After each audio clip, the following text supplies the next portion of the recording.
Buenas tardes. Vamos a comenzar con la mayor puntualidad posible porque tenemos otra presentación a las 8:30 y es tan interesante lo que nos tiene que decir Anna Starobinets que se va a pasar el tiempo volando y nos vamos a arrepentir de no haberle podido preguntar todo lo que le queremos preguntar para que ella nos lo cuente, de tan interesante que es todo lo que va a decir, con toda seguridad. Además, es que lo vamos a hacer con traducción consecutiva, con Nina Kresova, que está aquí a mi izquierda, en el extremo de la mesa. Ella es la directora del Centro de Culturas Eslavas de la Universidad de Granada, de la UGR. Muchas gracias, Nina, por estar aquí. Estamos los dos. Yo soy Jesús Ortega, responsable del programa Granada Ciudad UNESCO de Literatura del área de cultura del Ayuntamiento. Nosotros estamos un poco haciendo doblete, ¿no? Porque somos, digamos, coorganizadores de este acto y al mismo tiempo estamos en la mesa tratando de hacer hablar, y va a ser muy fácil, ya lo verán, a Ana. Y como la traducción es consecutiva y no simultánea, vamos a emplear algún tiempo en ese traspaso, pero espero que sea ágil y fértil y que no vaya en desmérito del entretenimiento que vamos a tener todos, que tengo que decir que es posible gracias a la colaboración triple con la Feria del Libro. Veo por allí a sus directores, Antonio Cava y Alfonso. Quiero darles las gracias especialmente porque ellos han hecho desde la organización de la feria un esfuerzo muy grande para poder tener aquí a una de las grandes autoras contemporáneas internacionales, a una de las grandes autoras de Europa en este Día del Libro. Me parece que es perfecto para celebrar el 23 de abril, tener aquí a Anna Starobinets. Es un gran honor, ha sido complicado, pero la cooperación entre el programa UNESCO, el Centro de Culturas Eslavas de la UGR y la Feria del Libro, todos hemos puesto mucho para que esto sea posible, hace posible, digo, que ella esté aquí. De modo que doy las gracias a todos.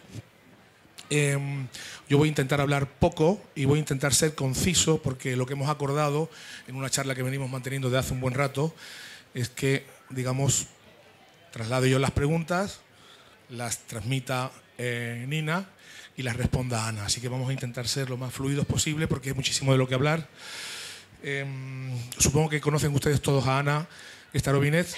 Antes de empezar a decir algo sobre su currículum, que es muy interesante, me gustaría que les dieran un fuerte aplauso a Anna Starobinets y a Nina Kresova, por favor.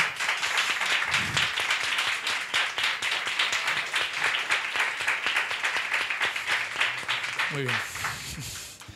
Bueno, muy brevemente, porque el currículo es muy largo y apasionante. No sé si esto lo vas a traducir. ¿El currículum lo vas a traducir, Nina? Un poquito.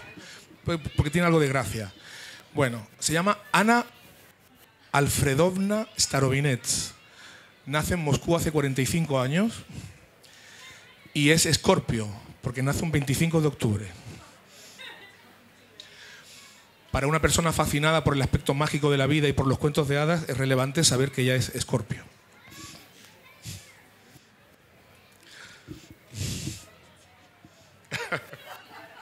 Bueno, igual nos lo explica.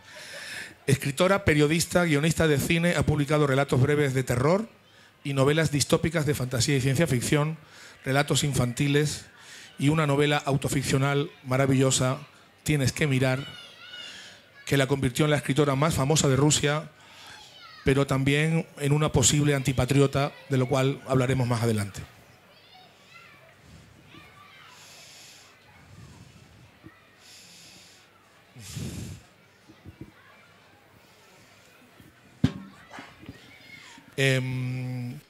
Su marido Sasha falleció en 2017, el año en que publicó en Rusia Tienes que mirar, y un año después la Sociedad Europea de Ciencia Ficción le concedió a Anna Starobinets el premio anual al mejor autor. Bueno, los libros de Anna se habían traducido al español en la extinta editorial Nevsky Propspet de Marta Rebón. Me refiero a su primer libro de cuentos, La Edad Difícil, o las novelas distópicas El Vivo o Refugio 39. Todas estas obras se están republicando por parte de Impedimenta, ahora vamos a entrar en eso, por ejemplo, La Glándula de Ícaro y otras. Creemos que Impedimenta va a ir publicando todos los libros de Anna que no se han traducido hasta ahora en español. Hay que decir también que es una autora infantil muy vendedora y muy famosa, con traducciones a muchísimos idiomas y y con títulos como Gatlántida, que está en español en Plan B, en el año 2021, o En la guarida del lobo, que tenemos aquí delante, en Dolmen, año también 21. Libros muy interesantes porque ella tampoco es una autora de literatura infantil al uso ni habitual. Es muy interesante porque ella vuelca todo su universo fantástico y fabuloso, siniestro, inquietante, en la literatura para niños con una mano maestra.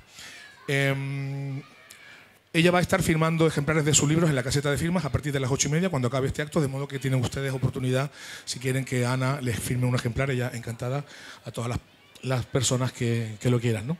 Vamos a empezar. Nina, ¿te parece? Bueno, vamos a empezar por el cliché, por lo más fácil, por lo más obvio. Porque a ella la rodean clichés, tópicos, lugares comunes. La llaman la reina rusa del terror, desde que con 27 años publicó su primer libro de cuentos, Una edad difícil. En 2005, cuentos que sorprendieron a todo el mundo porque era asombroso como una persona tan joven podía tener tal capacidad de inventiva y ser tan maestra a la hora de contar historias. Se te ha llamado la Stephen King rusa, la Shirley Jackson rusa, o la Angela Carter rusa por los cuentos de terror, o incluso la Philip K. Dick rusa por las novelas distópicas de ciencia ficción. Yo sé que estas comparaciones te irritan bastante y creo que tu relación con lo fantástico es muy seria y está más cerca de Kafka que de todo eso. Creo también que hay una línea que te conecta con el escritor ruso del siglo XIX, Nikolai Gogol, con la fascinación de Gogol por elementos del cuento de hadas o del cuento folclórico maravilloso y su inserción en narraciones con una fuerte carga de crítica social.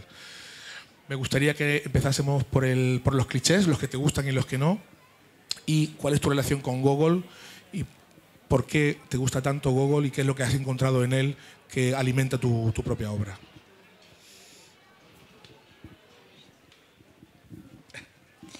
Добрый вечер, спасибо всем большое, что вы пришли. Мне очень приятно, что почему-то вас интересует мое творчество.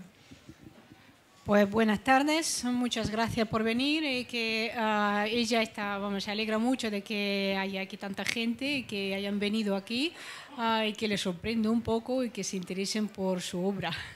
Я хочу опровергнуть все, кроме того, что я Скорпион, люблю Гоголя и буду подписывать книжки в 8:30.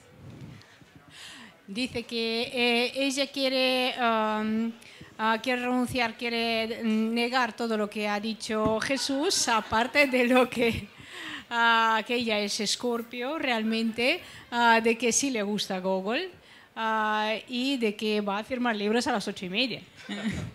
Ну, во-первых, я давно не журналист, потому что журналистики в России больше нет. No es periodista desde hace mucho tiempo ya, porque el periodismo realmente en Rusia se acabó ya hace años. Во-вторых, в России мне кажется, что книга «Посмотри на него», она меня прославила как раз в Испании, где я сейчас нахожусь. В России, скорее, она вызвала огромный скандал, действительно, но там в России значительно более знаменитая моя книжка — это вот это «Зверский детектив». Dice que realmente el libro que ha mencionado Jesús, el de Míralo, ¿no? Sí. Este libro ha sido que ha lanzado su nombre en España realmente, pero no en Rusia. En Rusia es mucho más importante y conocido su otro libro, que es En la guarida del lobo, por ejemplo. Y en cambio el otro libro pues levantó muchísimas protestas en Rusia y fue un escándalo. А еще мне нравится вообще-то, что я королева русского хоррора. То есть мне само сочетание нравится. Я себя не считаю королевой русского хоррора, но мне нравится, как звучит. Dice que a ella le gusta que la llamen la reina del horror ruso, o la reina rusa del horror, porque dice que le suena, que le gusta cómo suena, porque suena bien. Про Гоголя что надо рассказать? Dice, ¿qué es lo que vamos a hablar de Gogol? A ver, ¿qué es lo que quieres que diga?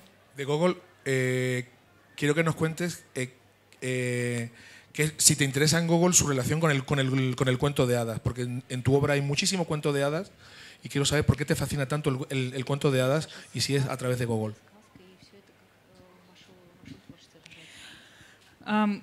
Я не могу себя назвать прямо такой реальной продолжательницей именно русской классической традиции. Когда я говорю, что мне близок Гоголь, и еще я говорю, что мне близок Булгаков именно в русской классической традиции, то это я, собственно говоря, нахожу тех немногих авторов, которые, правда, писали произведения с фантастическим допущением, что мне очень близко.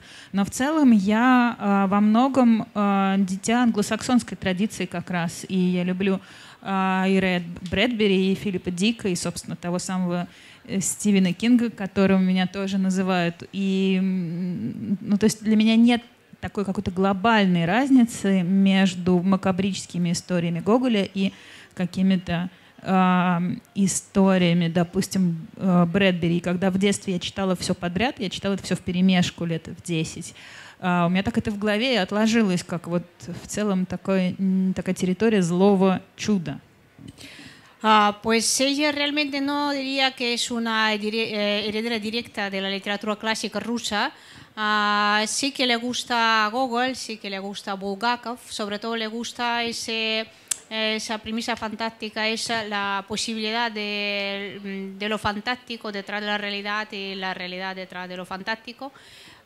Y que realmente ella diría más bien que es una heredera de la tradición anglosajona, que sí que le gusta Ray Bradbury y lo ha leído muchísimo. También le gusta que Stephen King la llaman que es la Stephen King rusa, y Philip Dick también, estos autores, sí.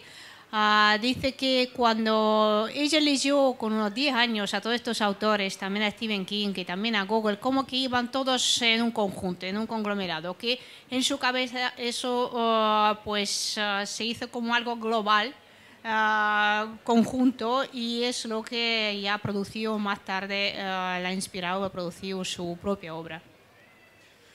Tengo una pregunta para ti. ¿Es cierto que los autores soviéticos, los señores mayores de la ciencia ficción rusa, soviética, se enfadaron por tu éxito y te llamaron impostora? ¿Cómo era posible que una chica, mujer tan joven, pudiese tener más éxito que ellos? ¿Esta historia es cierta? Да, сейчас, во-первых, я хотела бы сказать, что действительно, я еще совершенно забыла в этом списке упомянуть старую такую советскую фантастику, типа Беляева или Стругацких, которых я тоже очень люблю. Claro, en esta lista le ha faltado mencionar a los hermanos Strugatsky y a Belyaev, que también han sido muy importantes para ella. Но, к сожалению, правда, что вот такие фантасты, ныне живущие советской, такой старой советской закалки, они очень негативно восприняли и мою дебютную книжку, и в дальнейшем мои европейские премии в области фантастики. Pero lamentablemente sí es verdad que los escritores de ciencia ficción soviéticos de la tradición clásica pues la recibieron con bastante negatividad en sus inicios, sus primeros libros, y también los premios que ella ha recibido en Europa por su obra. И в какой-то момент я даже, то есть напрямую они со мной никогда не общались, потому что, ну, я этого недостойна. Но однажды один из этих фантастов, он написал прямо статью, почему мы не любим старобинец. Я сейчас вам кратко перескажу. Dice que en realidad ella nunca ha tenido la oportunidad de hablar con ellos directamente, porque ellos como que pensaban que ella no merecía un diálogo directo. No obstante, uno de ellos escribió incluso un artículo que se titulaba que ¿por qué no nos gusta Старобинец? Y que nos va a contar un poco de qué va. Там было написано, вообще надо понимать, что эти фантасты — это бородатые мужики, которые встречаются 2 раза в год в санатории, в специальном, у них там форум фантастов. Они там пьют водку и наслаждаются обществом друг друга, и друг друга хвалят. В принципе, примерно так происходит этот литературный процесс. Bueno, pues hay que entender que realmente estos fantastas, estos escritores de ciencia ficción rusa, soviética clásica, pues son hombres de cierta edad, con barba, que se reúnen 2 veces al año en un balneario y allí pues bebiendo vodka se están adulando uno al otro y pues ensalzando la obra del uno y del otro y así es como viven. И традиционно человек, который хочет войти в мир фантастики, особенно если это... Мне тогда было 24 года, то есть если это девушка 24 лет, она должна сначала приезжать на эти форумы фантастов и с ними как-то подружиться, ну, давать им стаканчики, еще что-то, ну, как-то им помогать вот в их нелегком этом деле. А потом попросить, чтобы они помогли опубликовать рассказ в толстом журнале. Это советская традиция толстых журналов. Ну вот как у нас есть знаменитый журнал «Новый мир», например, или «Дружба народов».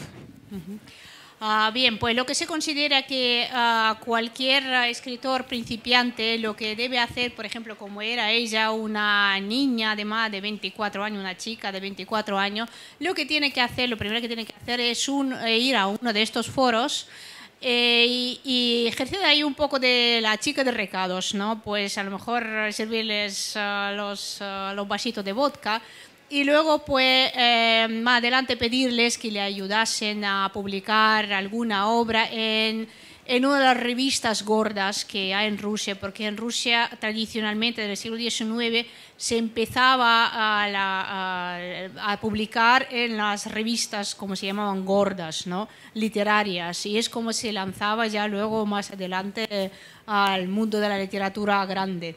Вот. И в этой статье было написано, что Старобинец нарушил традицию, потому что так не делается. Сначала надо публиковать один рассказ в толстом журнале, потом через год еще один рассказ в толстом журнале, потом еще один рассказ. И вот уже через 3 года, особенно если всем бородатым мужикам эти рассказы понравятся, они тепло отзовутся о них, вот тогда уже надо издавать сборник рассказов. Но абсолютно невероятное безобразие, что Анна Старобинец сразу издала сборник рассказов и вообще не привлекла к этому процессу ни толстые журналы, ни бородатых фантастов.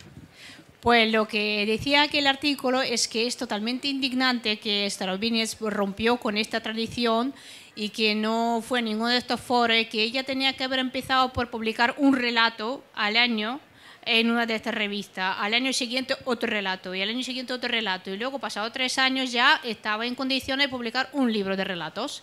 Y como ella no hizo nada de eso, pues es que no es inaceptable.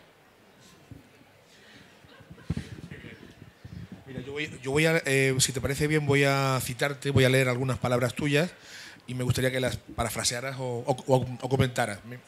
Por ejemplo, algo sobre tu autodefinición de tu tipo de horror, ¿no? Después de la publicación de mi primer libro, un buen amigo, también crítico literario, decía que escribo horror lírico. Esta definición me gustó, es paradójica, ingeniosa y en gran parte correcta. Suelo referirme a mi escritura también como ficción intelectual. Creo que no basta con asustar al lector. ¿Sobre qué asuntos quieres entonces hacer reflexionar al lector, además de asustarlo?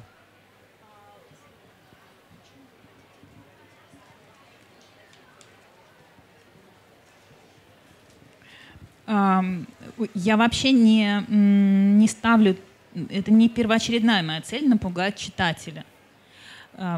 Я как раз очень и читать люблю, и писать такую литературу, в которой фантастика, вот фантастическое допущение является только средством, ну как бы упаковкой и средством доставки какого-то месседжа, который связан как раз с реальностью. Pues en realidad no es mi primer objetivo asustar al lector. Para ella lo fantástico es como un vehículo, como un embalaje en el que ella pone el mensaje que realmente quiere llevar hasta el lector. И так же, как Булгаков, в принципе, ну вот его роман «Собачье сердце» — это, в общем, научная фантастика. Там описывается операция по пересадке кусочка мозга пролетария в голову собачки. Но это, по большому счету, разговор в целом там о наступлении новой эры в советском, о приходе советского человека, о революции, о смене как бы культуры и времен в России. Es como le ocurre a Bulgakov, por ejemplo, si conocéis la obra El corazón de perro, en el que se describe cómo se hace la operación, y allí es una ciencia ficción, claro, de esta operación cuando un trocito, una parte del cerebro de un proletario pues se le trasplanta a un perro y el perro se convierta, ¿no? Es una metamorfosis. Y que realmente Bulgakov no hablaba de eso, de lo que hablaba es de un cambio brutal, del nacimiento de un nuevo hombre soviético, de un nuevo paradigma cultural, es de lo que hablaba él.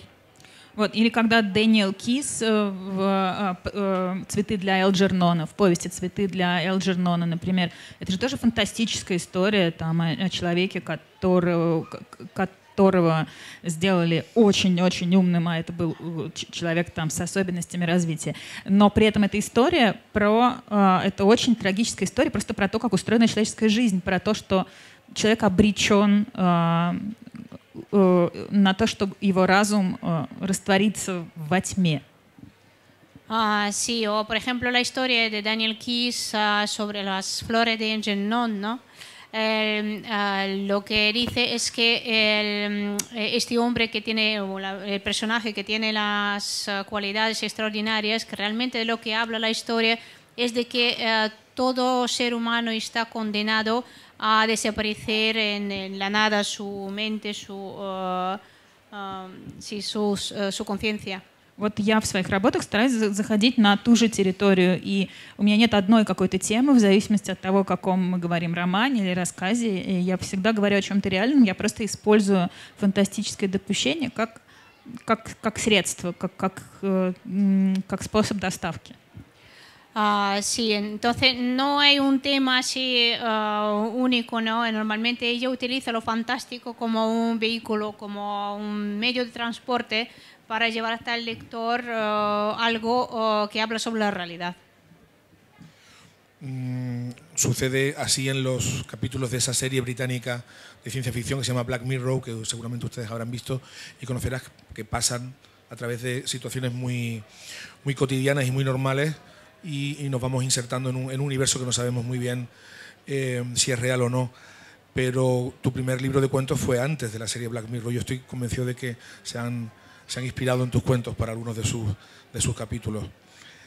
Да, причем вы не представляете, как мне было обидно. То есть я очень люблю «Черное зеркало», но не только первый сборник, но и второй появился задолго до этого сериала. Я действительно делаю что-то похожее, и я правда начала первое. Dice, y es verdad que es que algo que ella siente mucho, porque es verdad que su primer cuento apareció mucho antes de estos dos libros que realmente le gustan mucho, además, pero que ella fue la primera. Hay un cuento, por ejemplo, magistral en La glándula de Ícaro, el que da nombre al título, el que da título al libro, que es el de un matrimonio, una mujer que está casada, felizmente casada, con hijo, con marido, estable en la Rusia convencional, y de pronto empieza a sospechar, estamos en el ámbito de lo cotidiano, casi de lo costumbrista, empieza a sospechar que su marido pasa demasiado tiempo en internet, empieza a contar mentiras, lo ve con cosas raras en el móvil, empieza a sospechar que quizá le pueda ser infiel. Estamos en un terreno totalmente convencional. Y de pronto ella empieza a pensar que tal vez sería necesario para su marido que le sometieran a la operación. Lo habla con su madre le dice, te dije que tenían que haberle puesto la operación. Lo habla con las amigas, le dicen lo mismo, intentan convencerla, se mete en foros a favor de la operación, foros en contra. La operación consiste en la extirpación de esa glándula de Ícaro que la narradora se inventa genialmente. Y no voy a seguir contando porque es fascinante y no voy a hacer spoiler, pero a partir de ahí entramos en el terreno de lo puramente fantástico. A mí me recuerda esa definición de lo fantástico de Todorov, que es la clásica, que dice que lo fantástico se produce en nuestro mundo que llamamos real, cuando en nuestro mundo que llamamos real se produce un acontecimiento que es imposible de explicar por las leyes de ese mismo mundo real. Yo creo que en muchos de tus cuentos de terror se parte de esa premisa, empieza siendo una situación convencional para empezar a entrar en un universo ambiguo. Nos gustaría que nos explicaras un poco el procedimiento, cómo abordas la irrupción de la fantasía dentro de lo real en tus cuentos.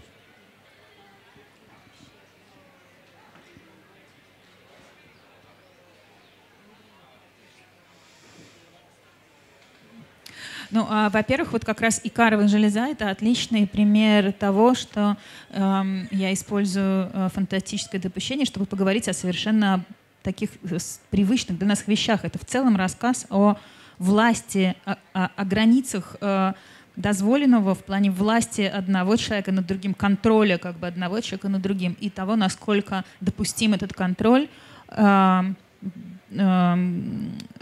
семье. Ну, то есть это, в принципе, это мелодрама, на самом деле, так, это как бы психологическая драма, скажем так, но она рассказана при помощи фантастического допущения.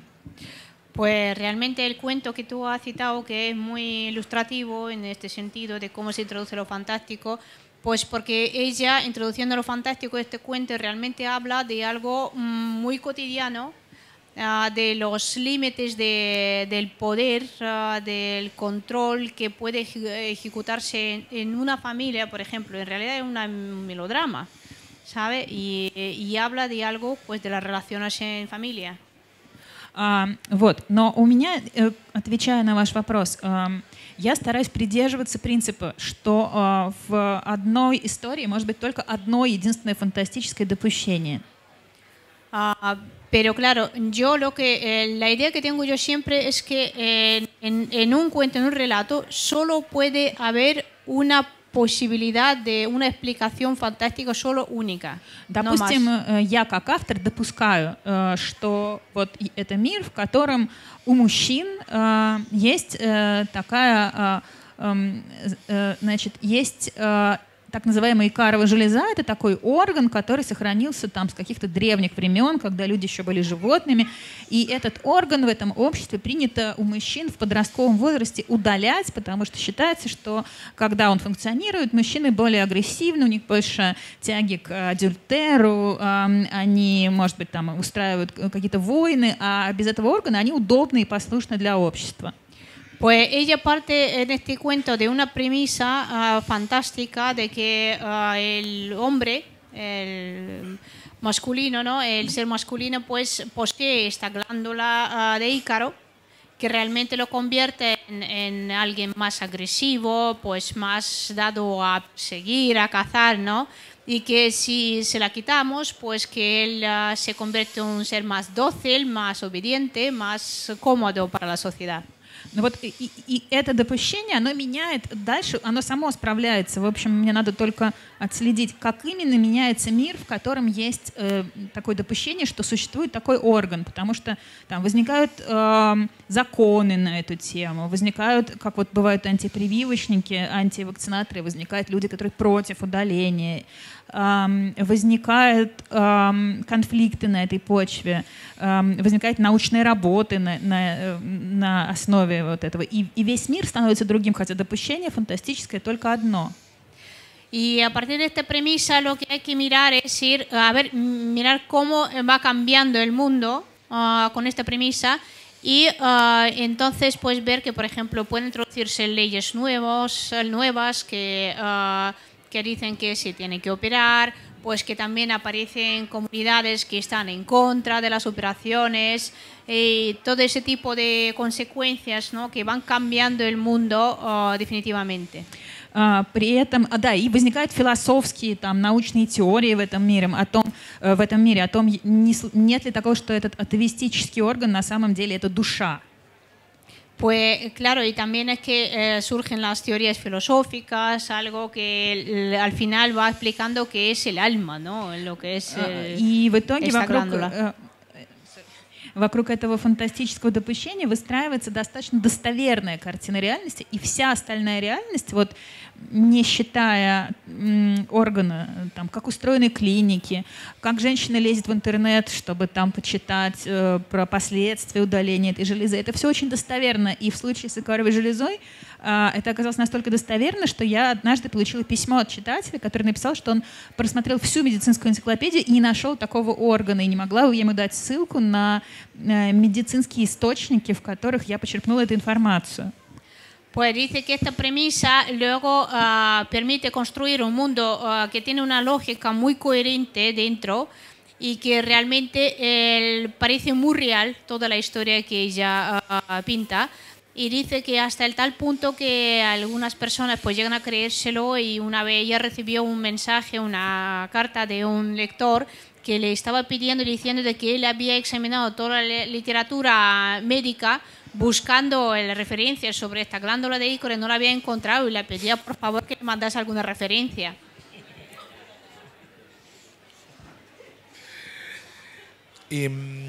Hay metamorfosis en casi todos tus cuentos y tus historias. ¿Por qué esta obsesión por la metamorfosis?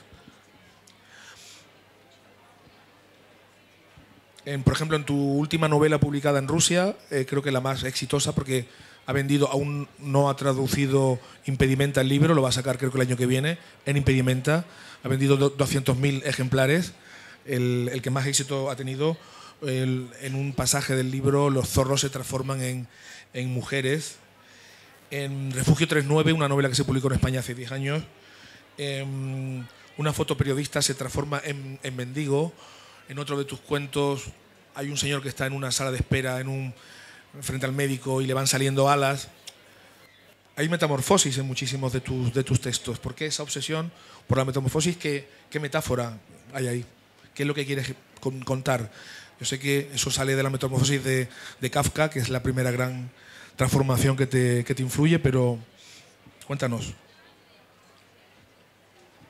Ну, просто лично для меня это один из самых базовых страхов. То есть я не боюсь людей, я не очень, ну, как бы я достаточно доверяю миру. Я боюсь как раз, я боюсь изменений, которые я не контролирую. То есть мне кажется, что отношения с людьми или там с любыми, даже самыми агрессивными, в целом как-то я контролирую, я могу на них повлиять. Но есть вещи, и они все на уровне метаморфозы, на которые мы повлиять не можем. Вот если человек, наш близкий человек меняется, я не знаю, он стал подростком и не знаю, обвинил родителей в том, что его вообще не надо было рожать, и его все не устраивает. Или, я не знаю, он состарился, у него старческая деменция, он утратил свою личность. Или он просто изменился, не знаю, разлюбил тебя, изменил свое мнение, поддержит войну с Украиной.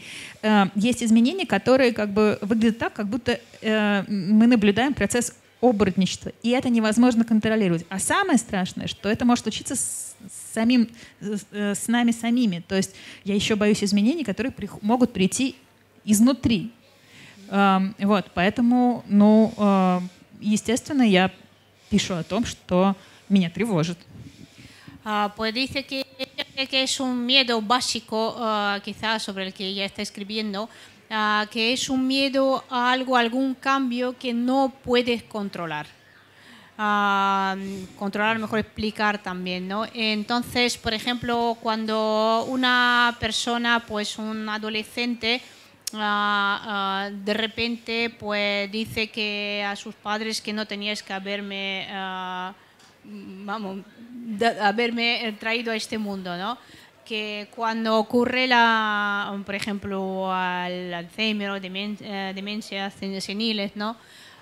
Cuando una persona cambia drásticamente, es un tipo de metamorfosis, ¿no? Cuando deja de querer de repente todas esas cosas que no puedes controlar, no las puedes explicar, y es un miedo básico que ella lo tiene, y ella escribe sobre lo que teme como И в том романе, который вы упомянули, как раз там много оборотней таких настоящих. То есть там, допустим, есть китайские лисицы, которые превращаются в женщин и высасывают мужскую жизненную энергию. Но при этом там много людей, которые не превращаются в животных, но их изменения гораздо страшнее. То есть они, по сути, душевно, они значительно большей степени оборотни, чем женщины, которые превращаются в лисиц.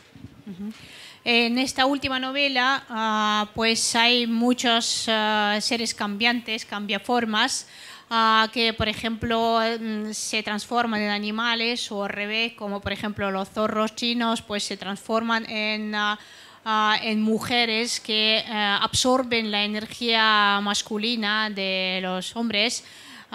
Y sin embargo, en esta misma novela hay otros personajes que en realidad son más temibles que estos que se convierten en animales, que sin cambios exteriores fuertes, pues por dentro cambian tanto que eso da más miedo aún. Obsesiones infantiles, desde luego. Hay una cita tuya, un poquito larga, pero hermosa, que no me resisto a leer, me gustaría leer para todos ustedes, de ella. Un parrafito. Dice: en lo que concierne a la contradicción en mis cuentos entre el rechazo de la religión y el presentimiento de la existencia de algo sobrenatural, sugiero que fueron mis padres quienes me inculcaron desde mi infancia soviética las bases de esta contradicción. Cuando era niña, mi padre, un miembro de la inteligencia soviética, un científico, un geofísico, un ateo, me habló sobre el mundo de esta manera. ¿Quieres saber, hija, cómo se hizo el mundo? Es muy sencillo. Hay varias teorías y las más importantes son tres. Fue Dios, fueron los alienígenas, fue el Big Bang. Las de Dios y los alienígenas son erróneas. O bien otro día, ¿quieres saber, hija, lo que pasa después de la muerte? Hay varias teorías y las más importantes son tres. La de ir al cielo o al infierno, la de la reencarnación de las almas o la de que no hay nada en absoluto. Las dos primeras son erróneas. A mí, una chica interesada en lo místico, esas lecciones me deprimieron. Probablemente mis textos son el resultado de la tensión que se desarrolló desde mi infancia entre el deseo de creer y la imposibilidad de hacerlo. Parece un texto precioso, pero a ver qué nos cuenta ella a partir de este texto.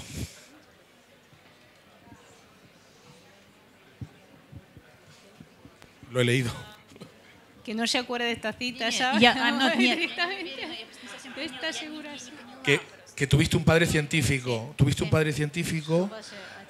y ateo, y tú sentías la necesidad de lo místico y de lo fantástico. Si eso ha actuado como motor de tu escritura.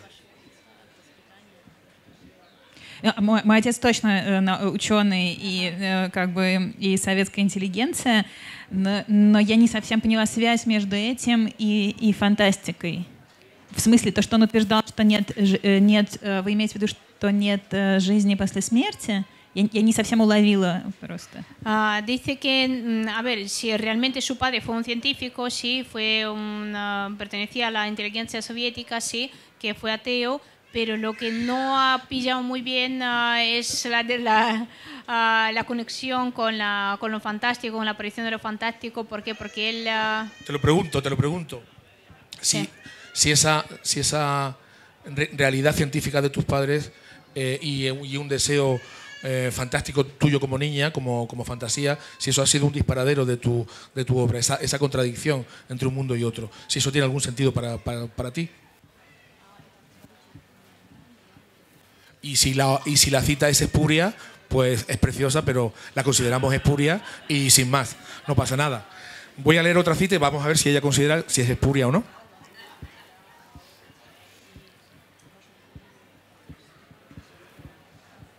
Lo que no tengo aquí es de dónde la he sacado, pero la he leído en una entrevista. Я не знаю, что утешительного вам ответить на это. У меня просто очень богатая фантазия, поэтому, но я, честно говоря, то есть у меня очень богатая фантазия, я придумываю разные миры, оборотней, мертвецы иногда у меня встают из могил, но, честно говоря, я в это не верю. Dice que cree que no puede decir nada que pueda consolarte porque porque realmente tiene una imaginación muy rica y continuamente está inventando mundos y universos y incluso los muertos se levantan de sus tumbas y no te puede responder positivamente Bueno, en ese sentido. Yo creo que es una respuesta. Es una respuesta. Acaba de dar una respuesta. Pero ellos no creen en ello, no, eso, Okay. que no, ella no cree en ello. Bueno, la última cita que pongo de tus labios y dime si es espuria o no. Dime si esta es real o no. Siempre me ha gustado Ray Bradbury, incluso en sus cuentos más tristes y terroríficos hay un espacio para la fe en el hombre, en su inteligencia, en su alma. Es una lástima, pero no comparto su optimismo. Cuando pienso en nuestra sociedad, puedo ver las semillas del odio que vendrá en el futuro, porque así es la naturaleza humana. Su esencia es traicionera y siempre llega al mismo final, derrumbe y asesinato.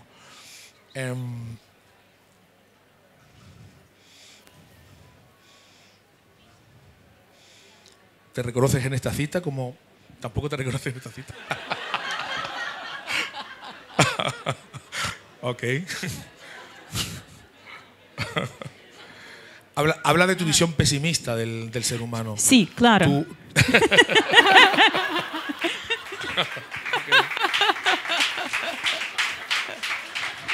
Это моя цитата, да, я согласна. Sí la he reconocido, dice, eso sí, está de acuerdo, sí. Oye, bueno, entonces vamos a pasar al libro que más fama te ha dado en España, que no tiene nada que ver ni con la ciencia ficción, ni con el terror, que es una historia personal, es una novela de autoficción o un memoir que se llama Tienes que mirar, que este sí ya es un tema serio, que ha sido muy vendido, muy conocido en España, fue libro del año en el año 21, si no recuerdo mal.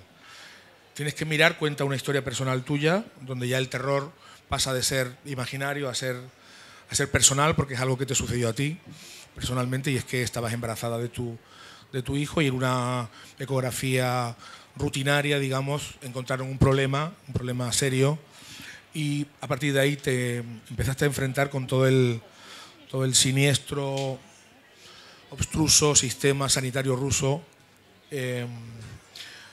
y todo lo que pasó después, que fue una historia impresionante que acabó contigo en un hospital en Berlín, etcétera, etcétera.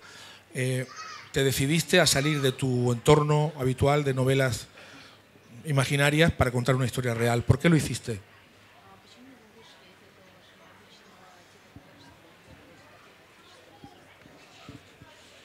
Да, это действительно, посмотри на него, это действительно автобиографическая история, там никаких фантастических допущений нет, и более того, там все имена врачей, например, с которыми я взаимодействовала, названы настоящие. Sí, en realidad esta novela es totalmente realista, ¿no? Que es documental, que todos los hechos y los nombres son prácticamente reales. Мне не хотелось писать эту книгу, я не получила от этого ни малейшего удовольствия, и это не является для меня психотерапией и не являлось. Я написала ее, потому что я исходила из того, что это мой социальный долг. En realidad, yo no recibí ningún placer escribiendo este libro, yo no quería escribirlo y yo lo escribí porque sentía que era mi deber para con la sociedad. У меня была неудачная беременность, получилось так, что она должна была быть либо прервана, потому что диагноз выяснился на позднем сроке. Я должна была либо прервать ее на позднем сроке, либо в теории я могла доносить этого ребенка и родить, но у него были такие нарушения развития, которые не позволяли ему жить вне моего тела. Pues tuvo un embarazo muy complicado porque se descubrió que el niño, el feto, tenía unos problemas de salud tan graves que no le permitirían vivir más allá del cuerpo de su madre. Y no obstante, ella podía llevar el embarazo al término y dar a luz a este niño, pero al mismo tiempo los médicos lo sabían a ciencia cierta que no podría vivir después. Если бы я сама не попала в эту ситуацию, я бы я бы прожила всю жизнь и не узнала, что в России женщины вот с такими неблагополучными беременностями, они в буквальном смысле проходят через ад. И отношение и к ним, и к этому плоду, и ко всей ситуации, оно абсолютно антигуманно. Это очень действительно все это очень жестоко происходит. И мне кажется, ну то есть мне не кажется, а женщина получает после этого чудовищную травму, иногда на всю жизнь. Ella dice que si no hubiera pasado por sí misma por esta situación, si no le hubiera ocurrido esto, nunca jamás hubiera sabido de que en Rusia a las mujeres a las que le ocurre eso, que tienen fetos con estos problemas de salud tan graves, que ellos pasan en el sistema de seguridad social, en el sistema médico ruso, por un infierno. При этом эта тема является абсолютно табуированной по двум причинам. Al mismo tiempo, este tema es un tema prohibitivo, es un tema tabú por dos razones. Первая причина – это такой советский, спартанский подход к тому, как надо принимать такую ситуацию, которая с тобой произошла. Ее надо принимать, как в Спарте, молча, терпеть и физическую, и моральную боль молча, потому что как бы говорить об этом вслух – это позор, потому что ты признаешь свою слабость. La primera razón es la que viene todavía de la herencia soviética, que es la filosofía espartana que reinaba en el Estado, de que nosotros tenemos que ir sufriendo ir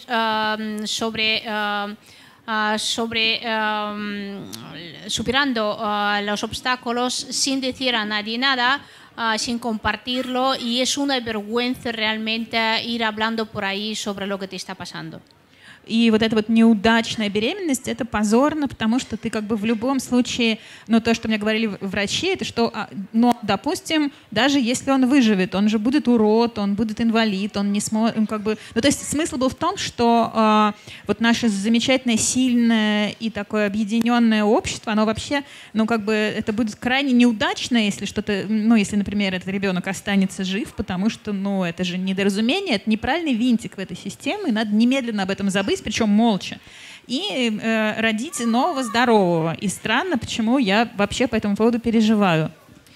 Le decían que como que este embarazo con el niño que se iba desarrollando mal, que eso era una vergüenza realmente, que en esta sociedad pues donde nacen niños sanos y buenos, que si le decían que por ejemplo si nace pues de todos modos será como un monstruo, será un minusválido y como que no tienen cabida en nuestra sociedad, y como que y por qué ella se preocupaba y seguía pensando en este feto, que lo que había que hacer era eliminarlo.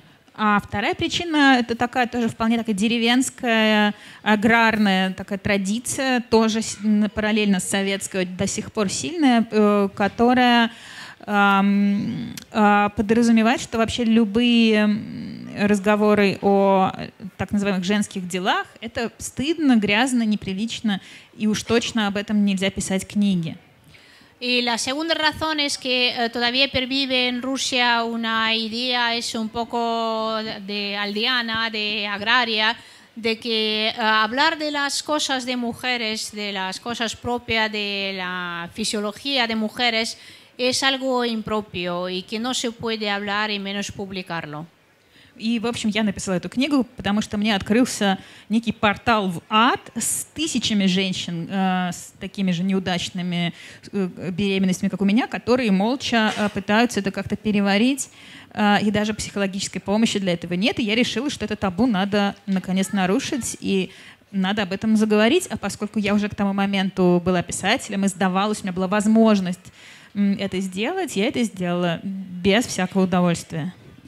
Pues, y como ella vio esta puerta al infierno delante de ella y que vio que allí había miles y miles de mujeres que no recibían ninguna ayuda, ningún apoyo, ni psicológico de ningún tipo, que ella lo que quiso fue romper con este tabú y utilizando su posición de escritora conocida ya, pues que hablar por estas mujeres.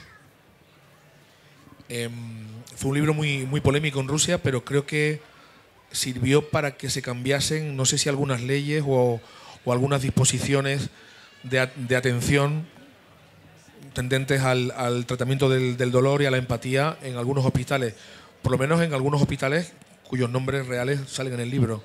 ¿Esto es cierto?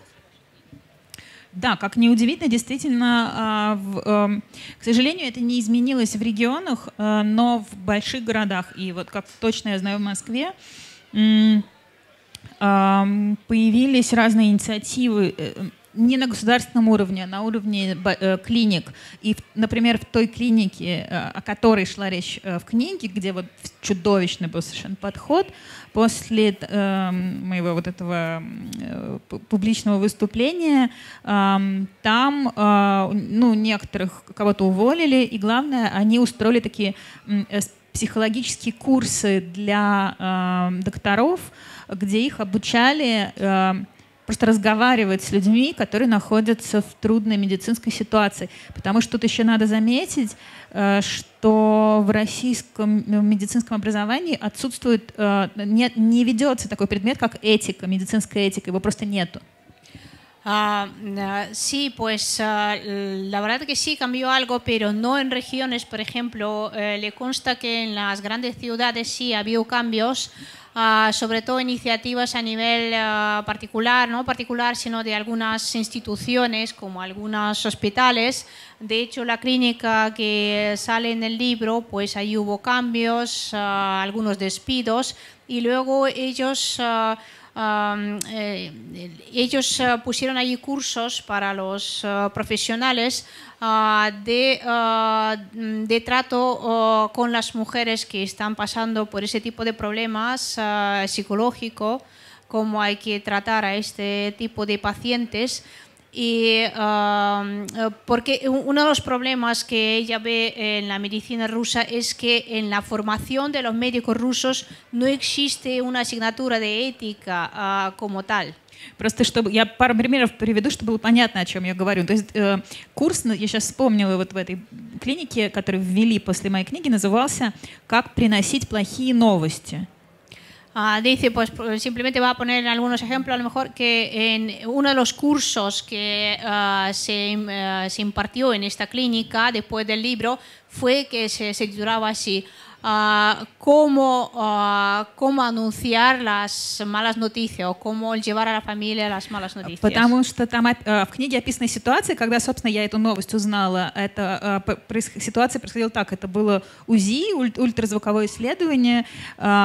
И когда врач увидел вот эти нарушения развития плода, он пригласил без моего разрешения 15 студентов в комнату, показал им это на экранчике и сказал, вот видите, какие интересные нарушения. Такие дети не выживают. Porque precisamente el caso suyo que está descrito en el libro fue que ella descubrió sobre lo que le pasaba a su niño cuando en un control rutinario, haciéndole una ecografía, el médico vio lo que pasaba y sin su consentimiento invitó a pasar a 15 alumnos. Enseñándole lo que pasaba, le dijo, pues mirad qué cambios tan interesantes, pues ese tipo de niños no suelen sobrevivir después del parto. Es cierto que se te acusó de antipatriota porque se dijo que los trapos sucios se lavan en casa, es una expresión que he leído por ahí, en el sentido de que no tenías que haber puesto nombres reales de personas reales y de hospitales reales, como si no fuese patriota criticar las deficiencias del sistema dentro del propio país, ¿no? Igual enlaza con la siguiente pregunta. Сейчас. Меня действительно назвали, эта книга, да, она типа считалась очень непатриотичной, потому что Значит, вот в рецензиях журналисты писали, что я, собственно, на протяжении всей истории имела дело с замечательными врачами, очень профессиональными. И какого черта я от них ждала какого-то вот каких-то фальшивых улыбок и фальшивого сочувствия. И вообще в итоге уехала, потому что кончилось тем, что я уехала в Германию и прервала беременность там. Вот. А там, значит, дурацкие врачи, зато с фальшивыми улыбками. И если мне так нравится немецкая медицина, то зачем я вообще продолжаю жить в России и унижать таких замечательных врачей с золотыми руками, которые работают за низкую зарплату? Pues lo que decían, por ejemplo, muchas críticas que se publicaron entonces por el libro es que ella actuaba como muy poco patriótica debido a que, claro, ella en toda la trayectoria de su embarazo pues ha tenido trato con médicos muy profesionales, realmente muy buenos profesionales, con mano de oro. Y que porque estaba esperando de estos científicos que ellos le dieran sonrisas falsas y que le dieran una compasión falsa y luego que adulara a los médicos alemanes porque ellos sí que venían con las sonrisas falsas. Y si tanto le gusta el sistema alemán, que por qué no se iba allí a vivir y no tenía que decir y humillar a los buenos médicos rusos. Но что касается настоящих имен, которые я действительно указала, вот именно в этом плане, и что касается вообще того, что я вообще рассказала, что происходило, например, в этом кабинете, никаких претензий ко мне не было. Более того, мне однажды позвонила замдиректора вот этой клиники, в которой происходило УЗИ после выхода книги, и сказала, значит, вы в своей книге написали ложь. Bien, en realidad a lo que se refiere a los nombres reales que salen en este libro, ella no recibió reclamaciones. Y una vez le llamó a la vicedirectora, la segunda directora de la clínica, y le dijo que lo que usted escribió en su libro es mentira. И я подумала, я в своих фантазиях это часто представляла. Сейчас они пойдут в суд, они скажут, что этого не было. А я скажу, позову этих 15 студентов, и я посмотрю, вот неужели ни один из них не подтвердит мои слова в суде. Dice, y yo en este momento pensé, ese es el momento que ahora ellos van a ir a los juzgados a denunciarme y nosotros nos vamos a ver en el juicio y yo voy a invitar a aquellos 15 alumnos que entraron en el despacho y alguno de ellos testificará o no. И я ее спросила, вы хотите сказать, что этого не было, того, что описано в книге? Она сказала, нет, конечно, это все было, и профессор Демидов действительно так все сделал. Нет, вранье в другом. Вы указали в книге, что вы купили бахилы. Бахилы — это, как бы сказать, это такие... В общем, в России верят, что от всего лечат бахилы, и что когда ты приходишь в медицинское учреждение, на ноги надо надеть такие специальные полиэтиленовые, типа пакетов таких. Вот. Sí. Ella dice que le preguntó, dice, pero ¿cree usted que yo mentí, que todo lo que yo le escribí fue mi fantasía? Y le respondió la señora, dice, no, aquello fue verdad. Y lo que hizo, el trato que le despachó el profesor Demidov, que fue realmente así. Lo que usted está diciendo que compró unas, en Rusia, como dice Ana, se piensa que todo se cura con unas bolsitas que se ponen en los pies, ¿sabes? Que algunas veces se pide poner las bolsitas de plástico en los pies, que con esto se cura todo, dice. Просто считается, что вот эта вещь на ботинках полностью защищает тебя от инфекции. Pues como que se considera que una vez puesta esta bolsita en los zapatos, pues tú ya estás protegido completamente de la infección. Вот, и она сказала, вы указали, что вы купили бахилы за 5 рублей, не помню, там, за 5 рублей. Между тем, вот уже год, как мы даем их бесплатно. Dice, usted dijo en su libro que compró estas bolsitas por 5 rublos, digamos, ¿no?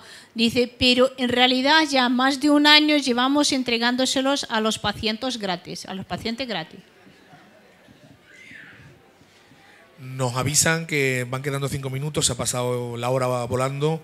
Hay muchas preguntas para Ana, pero les invito a ustedes a que le hagan alguna. ¿Algo que preguntar o comentar? A Ana Starobinets.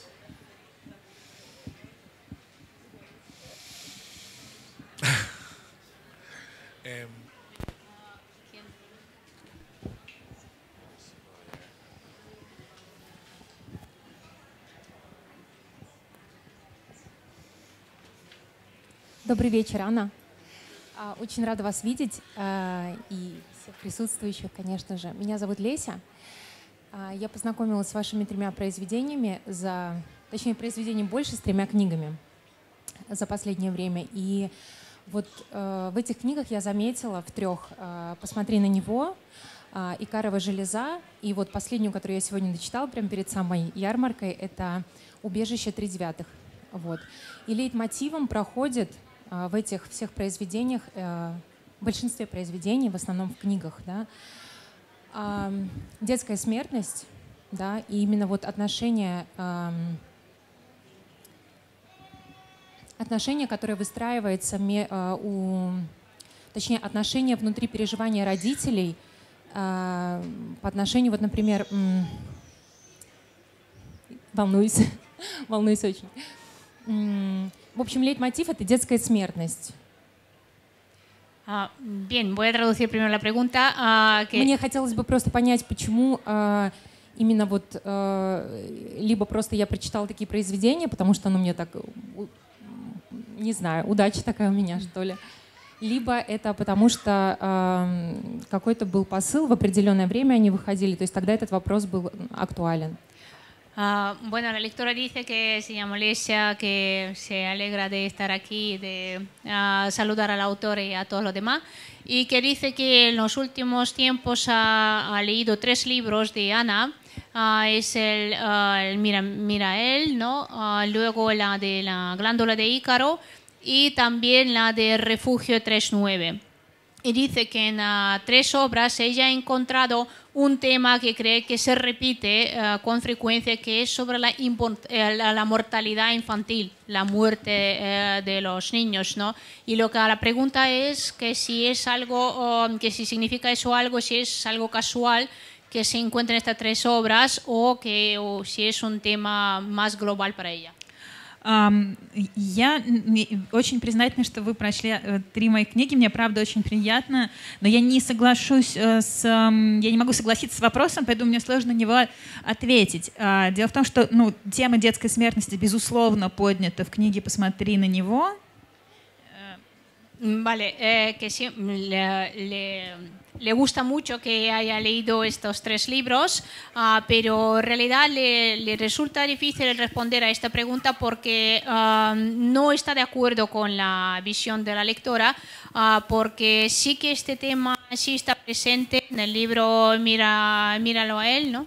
Мне не кажется, что в остальных 2 книгах эта тема является сколько-нибудь основной, потому что, допустим, в «Убежище 3/9» там вообще такое исследуется, такое пространство сказки, как пространство смерти. И на самом деле славянский фольклор, он действительно про это территория такая предсмертия в славянской сказке. И поэтому все, кто оказались на этой территории, они как бы немножечко по ту сторону, но там случайным образом оказался и ребенок тоже, и взрослые там тоже все не совсем живые. Ella cree que, por ejemplo, en los otros libros no es el tema central, en realidad el refugio, por ejemplo, 3/9, ahí se habla más del folclore ruso, del cuento mágico ruso, donde cuando se habla de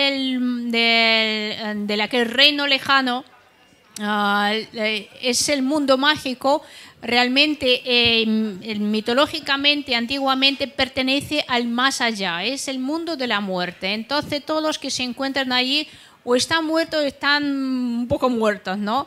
El niño que se encuentra ahí por casualidad, pero en realidad, claro, él está en el mundo del más allá y es lo que está investigando, está estudiando este libro, ¿no? La relación entre los 2 mundos, el mundo mágico del cuento ruso y este mundo del más allá. Sí, que allí no solo está el niño, sino también los adultos, también están todos allí. Вот, ну и, ладно, про икарову железу тоже могу поспорить, но не буду, потому что, кажется, уже нас сейчас отсюда прогонят. Dice que, bueno, sobre la glándula de Icaro también podría discutir algo, pero dice que creo que nos van a echar de aquí, así que ya no voy a entrar más. Bueno, nos dicen que nos tenemos que ir, lástima, porque quedan algunas preguntas más, ¿verdad? Simplemente decir adiós, decirles una cosa. Una semana después de la invasión de Ucrania por parte de Rusia, Anna Starovinets abandonó el país.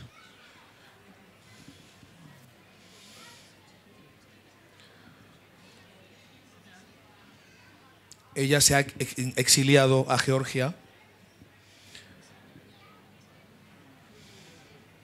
y nos gustaría que nos despidiéramos con unas palabras tuyas sobre tu posición sobre ese asunto. ¿Qué pasa con algunos amigos tuyos escritores que se han quedado en el país y qué te decidió a marcharte?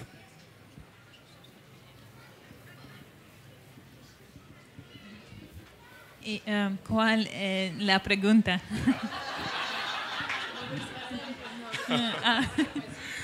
No sé si me traduce bien, Nina, no lo tengo claro.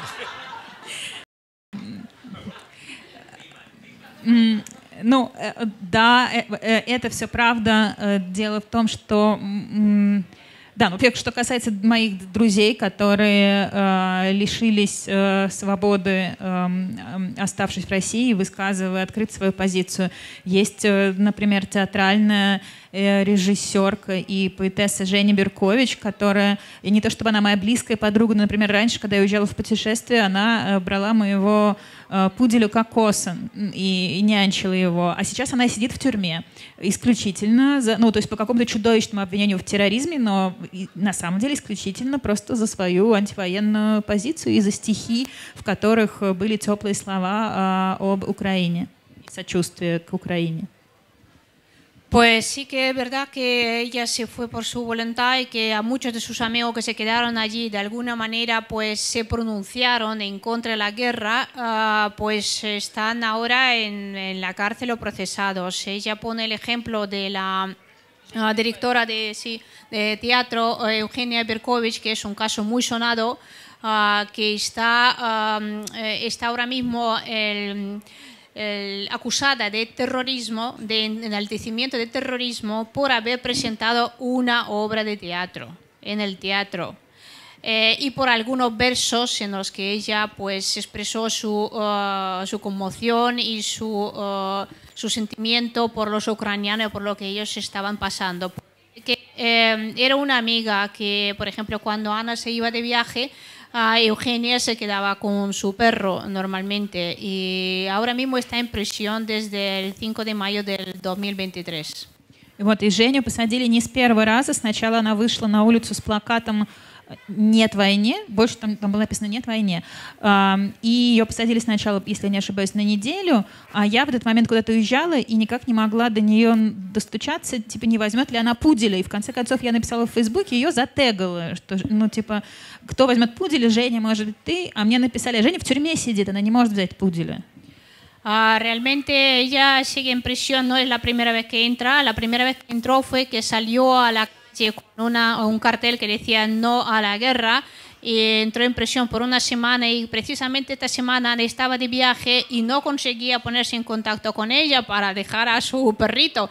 Y entonces ella publicó un mensaje en Facebook pues donde la etiquetó y dijo a ver si dónde está y le respondieron ya qué perro que está en prisión. Вот, и мне не хватило, у меня не оказалось такой смелости, как у нее и у многих других моих друзей и коллег, а там остаться и публично как бы высказываться и бороться, но и не настолько я как бы трусости мне тоже не хватило, чтобы остаться и молчать. Pues no tuve yo esta valentía que tuvo Eugenia y no me quedé allí, no me fui, pero al mismo tiempo tampoco fui tan cobarde como para quedarme allí y seguir callada sin pronunciarme y sin decir lo que pienso al respecto.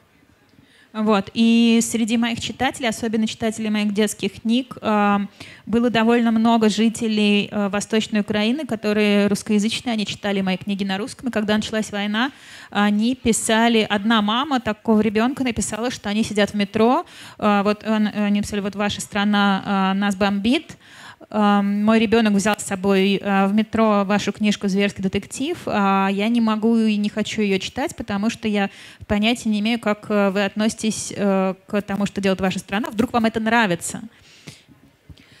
Pues claro, entre sus lectores había muchos niños, por ejemplo, en los libros esos infantiles, que vivían en la Ucrania del Este. Y le empezaron a escribir muchos lectores, las madres de estos lectores pequeños, y una de ellas le escribió una vez diciendo que nosotros ahora mismo estamos en el metro refugiados porque nos están bombardeando, y mi niño se llevó al metro su libro y me pide que se lo lea, pero yo no puedo leérselo hasta que no sepa qué es lo que piensa usted sobre lo que está ocurriendo. A lo mejor a usted le gusta esto, a lo mejor lo aprueba. Вот, и тогда я написала в соцсетях, я как бы высказала свою позицию, написала, что барсуки, там просто главный герой это барсуки, и барсуки полиции против войны, взяла детей и уехала.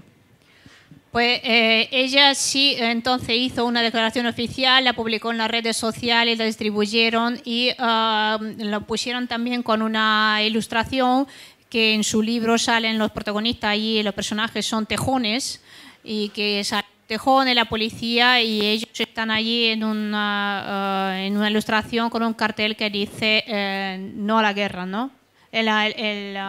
Los tejones del bosque lejano contra la guerra. Sí. Bueno, muy bien. Ana Starovinets va a firmar ejemplares de su libro en la caseta de feria ahora mismo. Fuerte aplauso para ella y para Nina, por favor. Muchas gracias.